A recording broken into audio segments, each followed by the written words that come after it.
Friends, hi. It's me, I'm real and live. And look at my fancy blurred background. It's so exciting.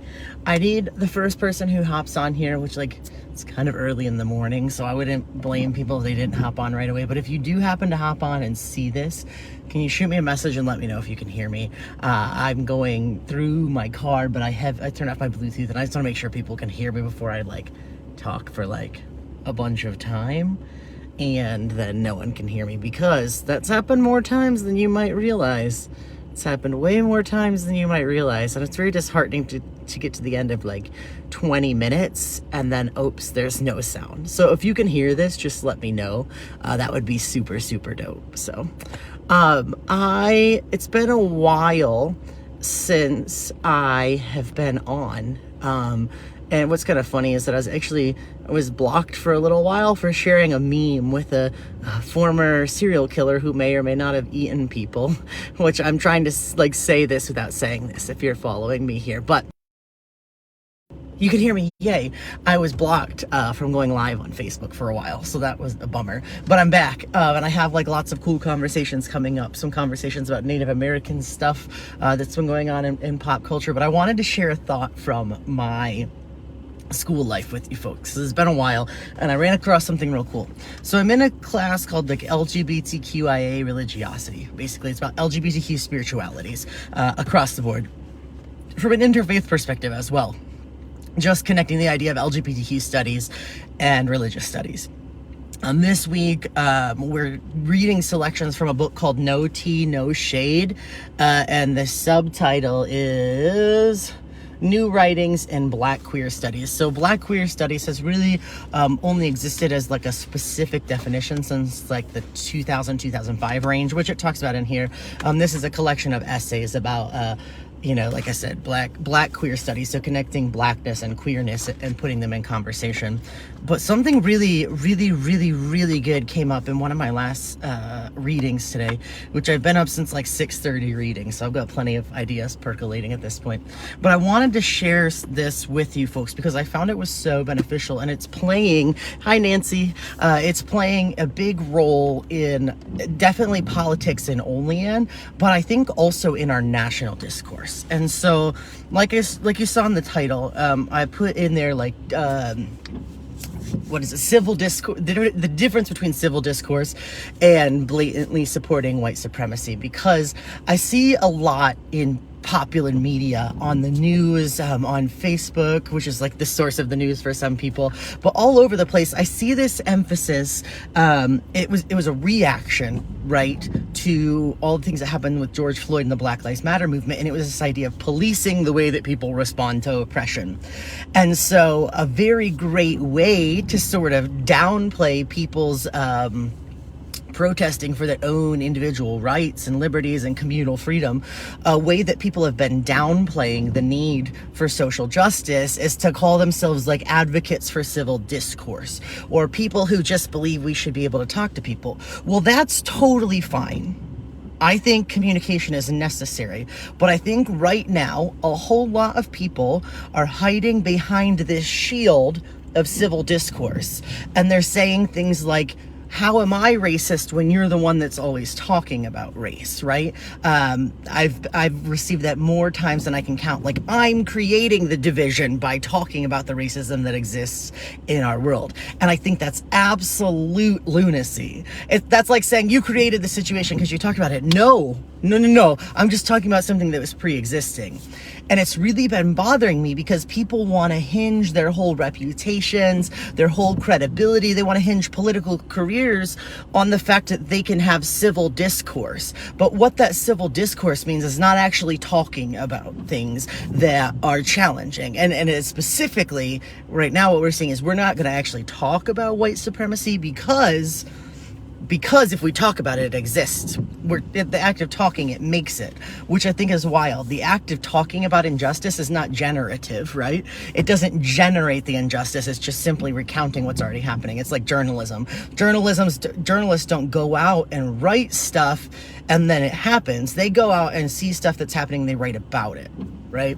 And that's the thing that's happening in this conversation about like the defense of civil discourse. No, a lot of people are using the guise of civil discourse to hide the fact that they don't want to talk about things that they don't believe in or don't agree with. And that's problematic in the public forum because there's always going to be difference, right? And actually, difference is strength, right? It's an illusion that talking about differences creates division. So I wanted to share with you this quote from this No Tea, No Shade, New Writings in Black Queer Studies. The writer's name is Kaila Adia Story, I believe, and the essay is called, I'm going to give you the full title of it. The essay is called On the Cusp of Deviance, Respectability Politics and the Cultural Marketplace of Sameness. And this quote really, really got me. I hope people hear this quote, right? So the quote is, this is from Audre Lorde, as recounted by the writer of this essay. It is not our differences that divide us. It is our inability to recognize, accept, and celebrate those differences. And I think that's exactly what we see in the culture of, or in the conversation around civil discourse advocacy and protecting conversations. The problem isn't that we have differences. The problem is that many of these people who are advocating for quote unquote civil discourse are actually just refusing to accept people's differences. And that's the problem. It's being used as a shield right now, right? So there is a place, a definitive and amazing place for productive conversation. However, do not conflate the lack of conflict with the presence of justice. That's what people did to slaves in the beginning of like American history. There's actually massive debates about whether emancipated slaves, right after the Emancipation Proclamation, there was massive debates within churches about if church membership should be extended to black people. And ultimately, white churches decided to extend membership to black people, but still, of course, keep them segregated. But they extended that membership because they could use the scriptures to keep black people and newly freed people, they could use the scriptures to keep them docile. And that is the same thing we're doing with this like civil discourse policies. We're trying to keep people who are experiencing differences and injustices, we're trying to keep them docile. So there is a difference between a lack of conflict and a presence of justice. And I think that in conversation, we need to be really honest about this difference, because otherwise people are going to use this excuse to not talk about anything. And they're going to say, well, if you talk about racism, you're creating it. No, I'm talking about racism because it already exists. That's the difference. My speech is not generative, right? I'm not creating racism by talking about it. And there are so many people, you have to be really nuanced in your thinking, because there are so many people who are putting themselves out there as like uniters or good candidates for political office, or people who are just seeking to uphold traditional values, or seeking to uphold like diversity, but they don't want to actually talk about the diversity. They don't actually want to talk about differences, and they don't want to talk about injustice, because to talk about it is to admit that it's there. Right? And the argument is that, you're creating it if you talk about it. I hope that's making sense, because it's really been weighing on my brain, because it's not like the quote from Audre Lorde said, it's not our differences that divide us. That's not what's happening. Difference doesn't divide us. What divides us is our inability to recognize, accept, and celebrate those differences. So in a culture that values homogeny, in a culture that values blending in a culture that values not upsetting the apple cart or rocking the boat, we don't talk about difference. And that is what divides us, not the presence of difference. What brings us together is the celebration and discussion and upholding and supporting and holding space for difference. So please do not mistake peace as the ultimate signifier of the lack of injustice. peace does not always equal justice. Occasionally, peace equals people trying to avoid talking about the things that need to be talked about because it would cost them something. And I think this is really important when you live, especially when you live in a small town like I do, being a person who is actively seeking to be an ally for people who are other, across the board of demographics, whatever that means. When I live in a small town that builds its, whole identity around homogeny, if you talk about difference, they're going to say that you're creating the problem, but you're not creating the problem. You're actually just exposing the problem because you see how people are being treated because of those differences. So I think it's really important that we watch out for people who want to play with the idea of respectability politics. And that happens to people in the majority and people in the minority as well. The majority establishes respectability politics. So what that means is, like, let's take race, for example, right? So white people have created respectability politics. And in that model of respectability politics, to get forward, you have to assimilate to whiteness. And that is why a lot of people don't want to talk about race, because they want to let white be the unmarked category that just is the baseline, and everybody else has to assimilate to whiteness. But the thing is that, whiteness and heteronormativity have not always been accessible to everybody. So you can't just say, oh, you've got to assimilate to be good. No, you need to be you. Right? You need to be you and have the freedom to be you. And places like small towns or homogenized areas will protect their homogeny by saying that talking about difference creates problems. Talking about difference does not create problems. Refusing to acknowledge and celebrate differences and diversity, that's what causes the problem. The talking about it doesn't cause the problem. The talking about it happens after the problem exists. And it's not like Audre Lorde said, it's not our differences that create problem. It's our inability to recognize and celebrate those differences. So if someone comes at you with this idea of respectability politics, like you are supposed to be this way so as to be respectable, that is simply an attempt to cover up either an insecurity or a bias. I'll give you an example, right? Because tangible examples help sometimes. Within the LGBTQ movement in the past 10, 20 years, there's been a massive push for marriage equality. The problem is that marriage is the white gay way of trying to be straight. Right? It is respectable and normalized in our society to be in a heterosexual monogamous marriage.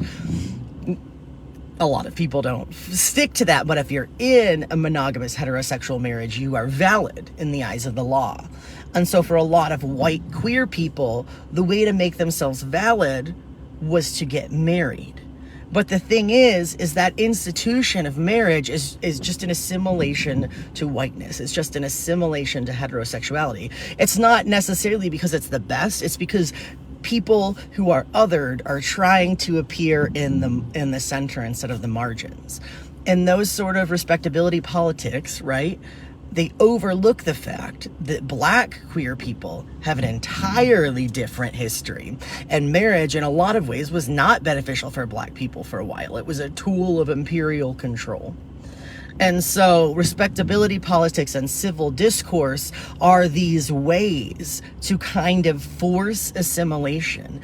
And in that way, deviance is an act of protest and it's an act of self-assertion. And when I say deviance, I don't mean necessarily, it's not a moral value, that's just differing from the majority. So differing from the majority can actually be a radical protest against compulsory heterosexuality, against compulsory whiteness and Eurocentric values, if you will. So if someone tries to come at you and say, you need to stop talking about race because it's creating the problem, or you need to stop talking about orientation because that's creating the problem, I guarantee you 98% of the time, that person that's trying to get you to stop talking about it has an underlying bias against whatever you're talking about. I can almost guarantee it. You can take that to the bank, but it's important. Do not be fooled by these respectability politics. Do not be fooled by the notion that you have to always conform to be accepted. Don't be tricked into giving up who you are to create a false peace. Peace does not always equal justice. And in fact, working towards justice frequently requires us to upset the peace. So don't be lulled into a false sense of equity just because you're not hearing people talk about the differences. Don't be lulled into a belief in someone that says they're advocating for civil discourse when what they're advocating for is the disavowal of all difference. Don't be fooled. Don't have the wool pulled over your eyes. These two things are not the same. Peace does not always equal justice. Civil discourse does not always equal beneficial conversation. Don't feel like you have to acquiesce to the norm or be quiet to be accepted, because frequently civil deviance is needed in order to move us towards justice. I'm gonna go home. I'm gonna hang out with my cat. I'm gonna chill with my wife. I'm gonna go to work. But thank you guys for listening. I hope folks really listen to this and take it to heart, because it's really pertinent in our current day and time, in our modern political climate, in our current civic discourse, in our local politics, in our national politics. Do not let people silence you because they say you're not having civil discourse, or because they say you're creating the problem by talking about it. Talking about the problem is not generative.